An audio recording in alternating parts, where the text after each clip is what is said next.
যদি নিষিদ্ধ সংগঠন, আমাদের যে আওয়ামী লীগ নিষিদ্ধ সংগঠন, এটা জনাব তারেক রহমান সাহেব যে প্রেসিডেন্ট আছে এখন বর্তমানে, আমি তার কাছে অনুরোধ জানাবো, উনি যদি মনে করে যে এই নিষিদ্ধ সংগঠনটা চালু করে দেয়, দেখি ওনাদের কত % জনগণ আছে, তাহলে আমি ওনাকে ডিক্লার দিলাম যে আগামী 5 দিনের ভিতরে ওনার সংসদ আমরা বলে দেব এই আওয়ামী লীগকে নিয়ে।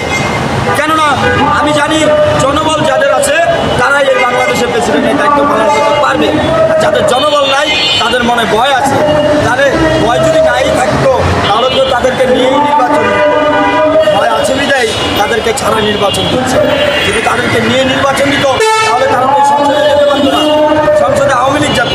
কারণ আপনারা জানেন যে আমাদের দেশে 13 কোটি ভোটার রয়েছে, 13 কোটি ভোটারের ভিতরে 7 কোটি ভোটারই কিন্তু আওয়ামী লীগ, যারা এই সংসদে বিএনপিকে ভোট দিচ্ছে, কিছু অংশ দিচ্ছে। কেন দিচ্ছে? 71-এর সংবিধান রক্ষা। আপনি কি বলতে চাচ্ছেন এখন শেখ হাসিনা মানে বিএনপির সাথে যুদ্ধ করে রাজনীতিতে আবার ফিরবে? অবশ্য তারেক রহমান যদি ওইরকম মানুষ হয়, ওনার বাবার ইতিহাস মনে রাখে, ওনার মায়ের ইতিহাস মনে রাখে, যে ওনারা কোথা থেকে কোথায় আসলো, তাহলে তারেক রহমান মানবিক দিকে তাকিয়ে এই শেখ হাসিনাকে যোগ্যমান স্থান দিয়ে এনে আমাদেরকে রাজপথে সংগ্রাম করার জন্য উনি দেবে। জানে যে রাজনীতি এমন একটা জিনিস যে ওনাকে যারা ভালোবাসছে, উনি কিন্তু লন্ডনে ছিল, তারপরে ওনার কিন্তু জনবল ছিল। আর এখন শেখ হাসিনাকে যারা ভালোবাসে, তারা শেখ হাসিনা ইন্ডিয়া তো কী হয়েছে, তারা কিন্তু বাংলাদেশে আসলেই শেখ হাসিনাকে ভালোবাসে।